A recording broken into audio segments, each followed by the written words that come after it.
So for this week's episode, we got a real short one. I assume this week probably won't have a ton. Who knows though? Sometimes I say that and it goes on and on. But yeah, we're just kind of in between, still doing tech tests, trying to figure out how to get stuff working on the road. And this one really is just random, where we watched M Squad and then the Mod Squad. So just because M Squad is such a stiff 1950s show and the Mod Squad is such a free-flowing, cool, hippie 60s show, of course I always think about things in Simpsons terms. So I was like, oh, I got a clip from The Simpsons about that, about how Abe Simpson is all about Johnny Unitas and his perfect haircut. And Mother Simpson, who I got to admit I don't remember her name, but she liked the new players with the big sideburns and the hippie revolution. So we just watched that one little clip, and then we were like, hey, you know what? We should actually just watch that whole episode. It's a classic episode of The Simpsons about how come Homer's mom isn't around. So I don't really have any particular details about it. It is season 7, episode 8. It is called Mother Simpson. And I don't know. I guess let's just watch it. I assume anybody checking this out, they've probably seen it before. Everybody who's into The Simpsons has seen every episode 80 times. so it's not like any trivia. Oh, hold on. Train going by again. I'm sadly next to a train line, which, like, why? Why would you build a building this close? But I don't think I have seen it, and I think I can relate to it. I'm probably Mother Simpson.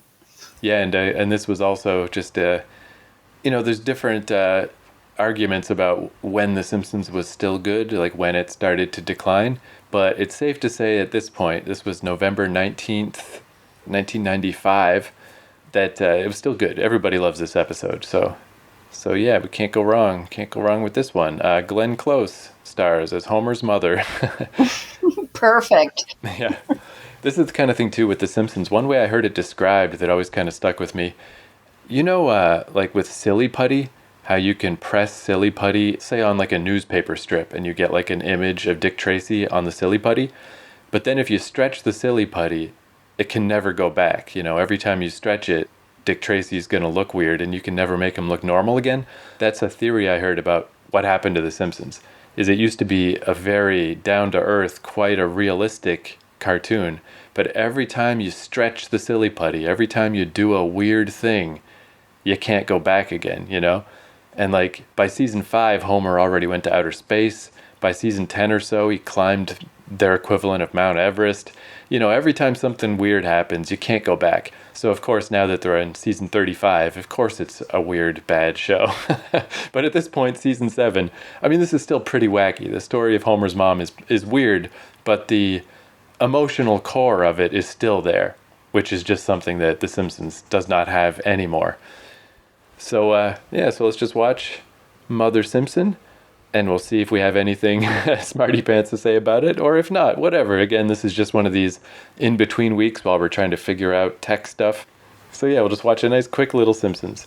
All right. Here's your caption, boys. Local hero shuns spotlight and pitches in. What an angle. I can't believe I'm spending my Saturday picking up garbage.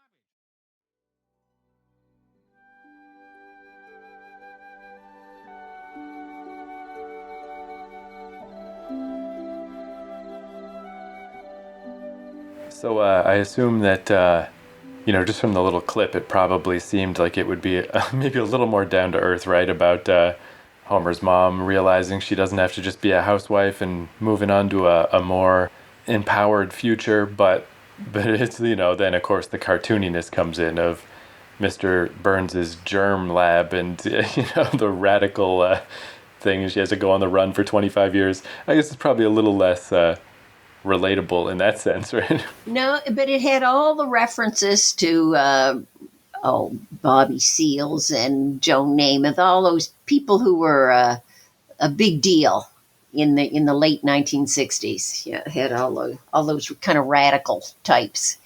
She made references to all those people she had contacts with, all the bigwigs of the day. Yeah, it's interesting to see it now again that I'm older. I do know a lot of those references, but there's still a lot of stuff in there that, yeah, for me, it's still like the time bomb. It's like someday it'll come up in my life and I'll be like, oh, yeah, that. But like a lot of that stuff, like I learned about later, but I learned about it first in The Simpsons. Like definitely Walt Whitman leaves the grass my ass. I just thought that was funny. And I knew he was some kind of famous writer or poet or something, but I didn't really know who he was until then. And even just little stuff like Maggie doing the dance with the Ban the Bottle, where it's like Laugh-In, where they would write those slogans on their bodies and, ban the bomb or whatever and dance around. And then one of them is like super new, is those two FBI agents. I just thought they were funny. Like, you've never been the same since your son went crazy in Vietnam. And but that's Dragnet, which I only know Yes. because we watched it for this podcast, So like I'm still catching up with all the references. Yeah, that's one thing. Those writers of The Simpsons, it's amazing the number of historical references that they put in. And obviously those guys lived that time. That's why those things are available to them and they know about them. But it's just incredible in a half-hour show how many of those references they throw in there, and they just keep coming at you. It's incredible, amazing writing. Another one was the Lindbergh baby. I definitely knew about that first because of Abe Simpson, and even that, it wasn't the Lindbergh baby part that I remembered. It was the, "Are you trying to distract us, or are you just senile?" And he goes, "A little from column A, a little from column B." Like I've said that, a little from column A, a little from column B, probably 800 times in my life. So it wasn't the Lindbergh baby part I remembered, but that's in there. So then later it's like, oh yeah, I've heard of that. Like 9 times out of 10, if I say, oh yeah, I've heard of that, that's what I mean. It's just I heard about it on The Simpsons and I didn't actually learn what it was till later. But it gets your foot in the door. It gives you like a good grounding of like, I sort of kind of know about a bunch of stuff. And then later it's up to you to actually learn about it. The Simpsons can't teach you all the stuff, but it can plant the seeds in your brain. This thought just came to me. That would be one very interesting way to teach history. If you showed a Simpsons episode, for example, and then you said to your students, that reference, why don't you check that out and see what that was? And they learn one heck of a lot of history. Yeah, if you did the annotated Simpsons, like there's no question you could, for each little 22-minute episode, you could spend a long time diving into all this stuff. Well, in a classroom, you could give each, maybe a little group of students, a reference and say, well, in that show that we just watched, there was this reference, there was that reference, that reference, that reference. Go check that out. Find out what the heck who the heck was that they were talking about, and what was the relevance of it? Yeah, actually, I just found on the Wikipedia page, so it's got an entry for cultural references, which it probably has for like every episode of The Simpsons. So I'm just browsing through these real quick. And yeah, stuff like you said you remembered, like Bobby Seale's cookbook. Like I don't know who Bobby Seales is. Oh, he's a guy. Well, Bobby Seales was a radical black guy.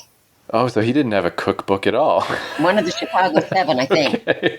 Because see, I just assumed he was like, Julia Child or something. Like. Oh no. Bobby Seales was a radical. I think he was one of the Chicago 7, but I'm not sure. I'd have to check that out. Oh, so again, yeah, and the other one, Jerry Rubin's line of diet shakes. So yeah, like I didn't get any of these jokes that these radical. Yeah, see, Jerry Rubin's was another one of these radicals, against the government and all for justice and fairness, and yeah, he had nothing to do with cooking. Yeah, and then the third one is Tom Hayden's Porsche dealership. Tom Emmett Hayden was an American social and political activist, author, and politician. So yeah, like I didn't get any of those jokes, even a little. Like I didn't get that the joke was that none of these people would be involved in these things. Man, yeah, the layers of The Simpsons, it's absurd. And the other one here that it's mentioning this is another one that I still don't know anything about. Mona tells Lisa about reading the book A Separate Piece, being hardly 9th grade level. And yeah, and then they both say, or she says that she hates John Knowles. And yeah, A Separate Piece by John Knowles, 1959. I don't know anything about this book. Like this one has never come into my life. Do you know that book? No, it's kind of sounds, but no, I can't really say for certain that I do. It's a little something about it sounds kind of familiar, but I couldn't really tie it down. Set against the backdrop of World War II, A Separate Piece explores morality, patriotism, and loss of innocence in relationship, blah, blah, blah. So, I mean, yeah, that's like, in some ways, it's like the Simpsons writers showing off. It's like they're doing the writing version of an acrobatics routine, that you can work references like that into the show, and not just that one. There's a bunch of them that, like, the show is strong enough by itself, and just the jokes about Homer ruining the moment and a pelican dropping a fish in his pants, like, you can get away with, because that stuff will keep anybody watching, that you can get away with these weird references. You can just throw them in, and it doesn't even slow the episode down. It's kind of remarkable how they do that. But that's the beauty of that show, and why its longevity is it works on any number of levels. It's not just a flat one level show. The more you watch it, the more of those references you get, because just watching it once, you can't possibly pick up on all those references. There's just too many of them. You'd have to watch that. Well, that episode, for example, you'd have to watch that 3 or 4 times to pick up on all of those references. I think even watching it twice, you wouldn't get them all. Then you have to write them down and say, oh yeah, I remember that, but what do I remember about it? Yeah, and I mean, it sounds like an exaggeration, but they used to play The Simpsons at 5 o'clock on CBC, and then twice for an hour on Fox later in the evening. So I watched it 3 times a day for years. So I've seen this episode, 30 times easy. And yeah, there's all kinds of stuff in here that I still am yet to untangle, like all the stuff and what it means. Oh yeah, one thing that's weird also, just because of the passage of time, because this was 1995, a lot of the references obviously they're always kind of throwback references, but especially in this one because it was about Mona's her name, right? Mona Simpson? It's weird that I don't know that character's name. I don't even remember what her name was. Yeah, it is Mona Simpson. Mom. So because it was mostly about her younger days, there's an especially large number of throwback references in this episode. But they still, to throw a bone to the modern day person, there's that joke. Oh, hold on, let me let this train go by. Here it comes.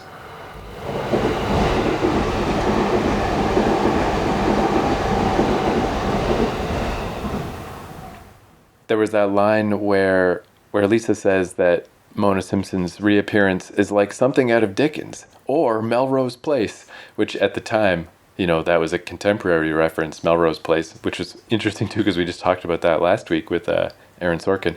But not Aaron Sorkin, Aaron whatever. Spelling. Aaron Spelling. Aaron Spelling. But that's funny too because it's been 30 years now. Melrose Place, to me, Melrose Place is the same type of reference as these other references are to you. Like, that's the reference from my youth.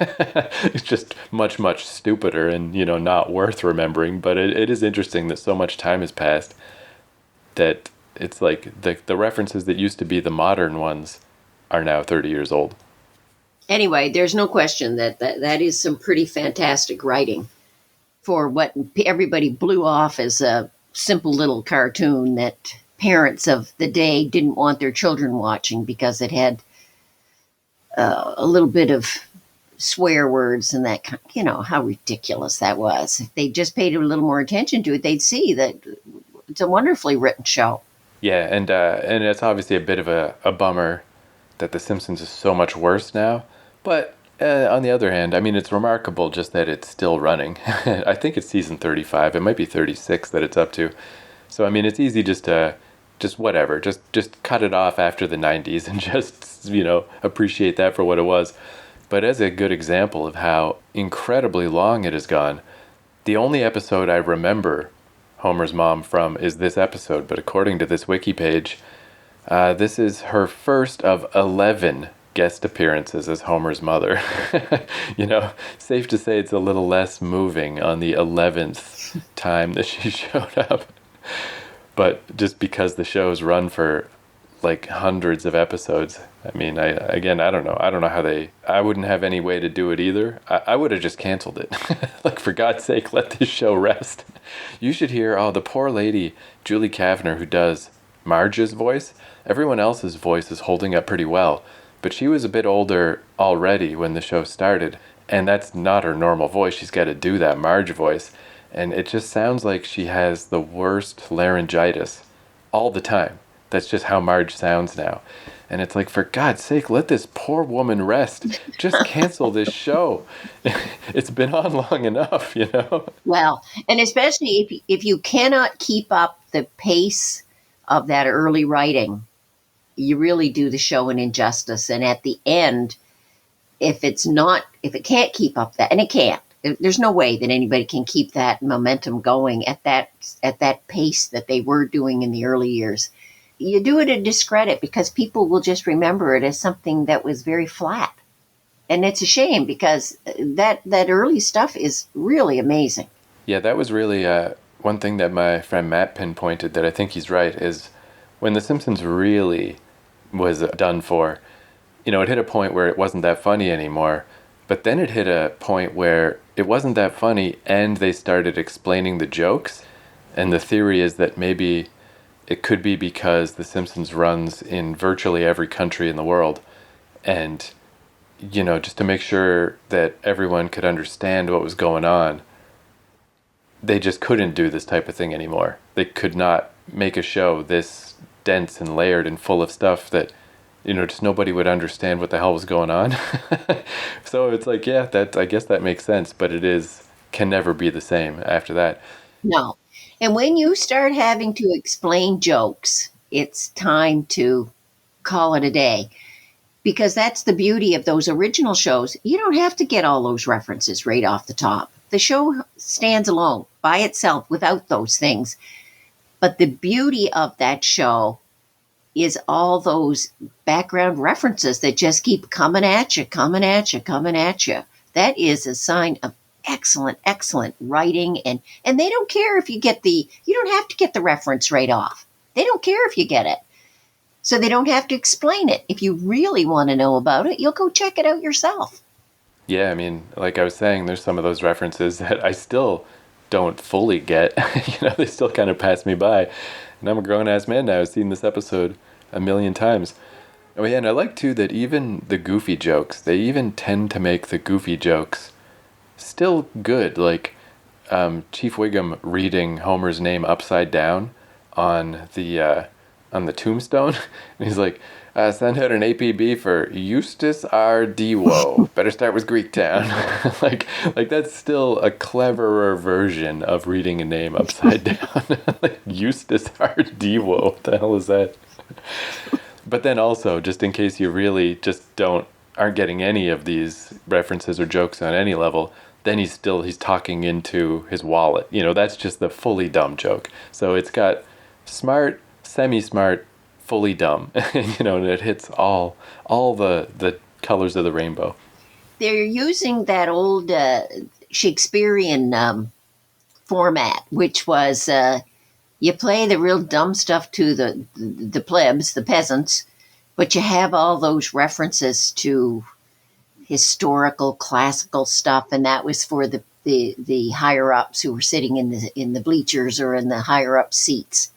Because Shakespeare's full of that same kind of thing. And that's why he has lasted so long, whether you like him or you don't like him or you find him difficult.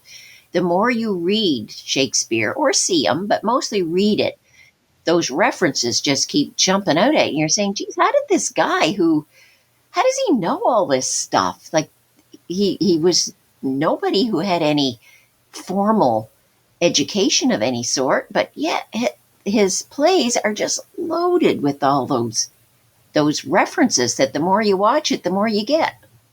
So that's the formula that Simpsons uses. Yeah, and that's one thing that I don't know if Shakespeare had bee in his bonnet or had something to prove. I'm not really sure what motivated Shakespeare necessarily to put that much work into stuff.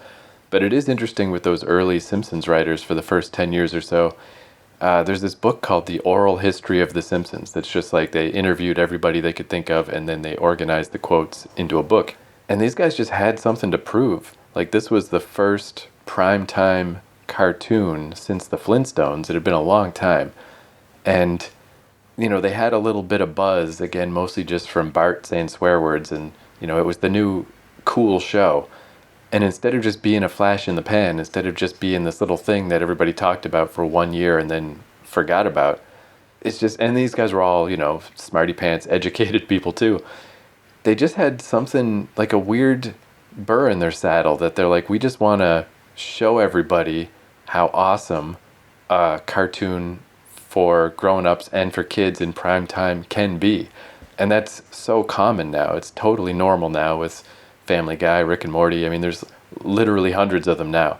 But it's weird to think that when The Simpsons came out, it was only The Simpsons, and before them, 30 years before, the Flintstones. Like, there was just nothing. And they were like, man, we're just gonna kick the door down. And they did. They did such a good job that their show is now a zombie that will not die.